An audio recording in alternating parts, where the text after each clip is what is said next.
It's been hyped for months now, has just toured the world inside a fully customised Boeing 777F cargo plane, looks like the illicit love affair between the production BMW i3 and an SUV, and says BMW is the first fruits of a Project I 2.0. I am, of course, talking about the BMW Vision iNEXT concept car, BMW's latest study into what it hopes its i-brand vehicles will look like in the future. It's certainly 100% concept at this stage, more on that later, but it also promises full autonomy and a manual driving mode that harkens back to BMW's famous ultimate driving machine slogan. But is it really what an all-electric BMW of the future will look like? And what is it trying to tell us about BMW's goals moving forwards? To answer that question, it's probably best to go back and look at the i3, a car that's clearly given the iNEXT a lot of its design DNA. Back in 2013, the i3 electric car was launched under the then brand new BMW i sub-brand, a brand conceived to allow BMW to test new powertrains and construction techniques. It was conceived as a small city car that focused on efficiency, offering what was then the best energy consumption figure of any electric car out there. A large portion of the i3, like its plug-in hybrid sports car sibling, the i8 Coupe, was constructed with lightweight carbon fibre reinforced plastic.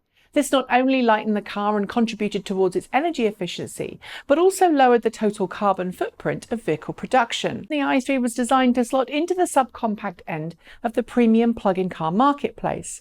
Its sticker price reflected that, placing it above other similar sized and sometimes even larger electric cars from less premium brands.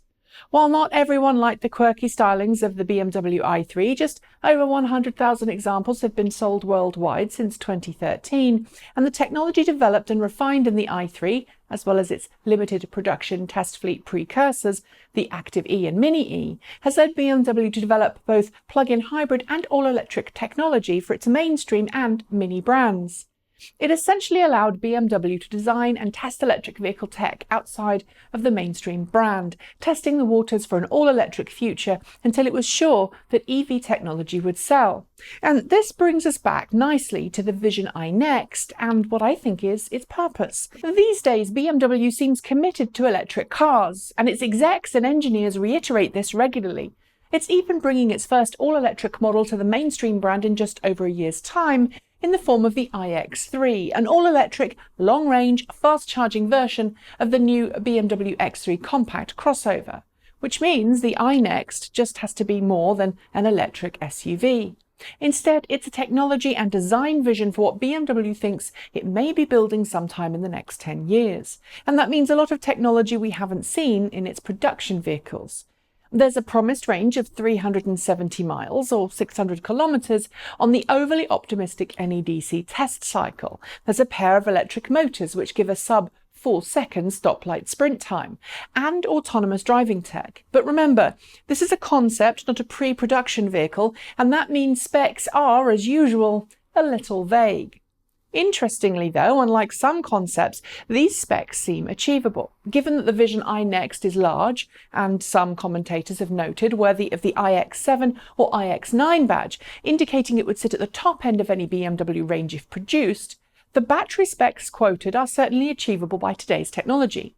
However, I'm going to predict such a battery would be solid-state rather than lithium-ion, since BMW has been heavily investing in solid-state technology for a number of years and has said multiple times it has the secret sauce to be first to bring solid-state batteries to market in its electric cars.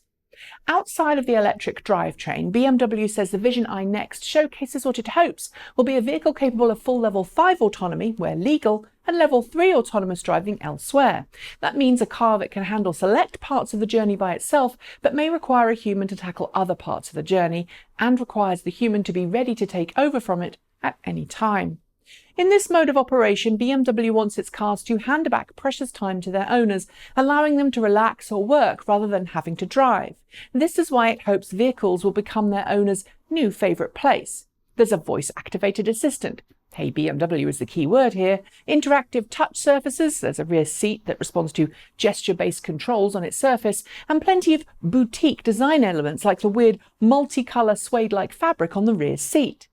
Inside and out, there's also fully integrated LED lighting, including super narrow, aggressive headlights to ensure the styling language remains consistent.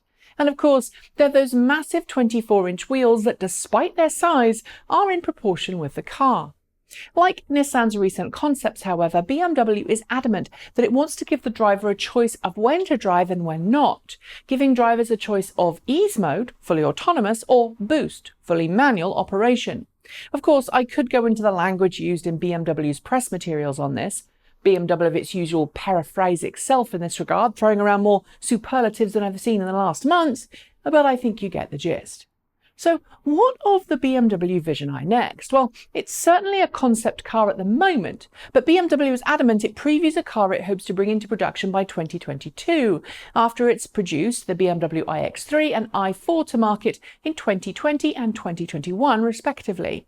And while I'm sure that most of the four-seat interior of this concept will give way to a more practical, reassuringly mundane one, I think too that the design language of the outside of this car will remain pretty locked in, from the high hood and narrow headlights to the kinked waistline and pillarless rear-hinged door borrowed from the i3.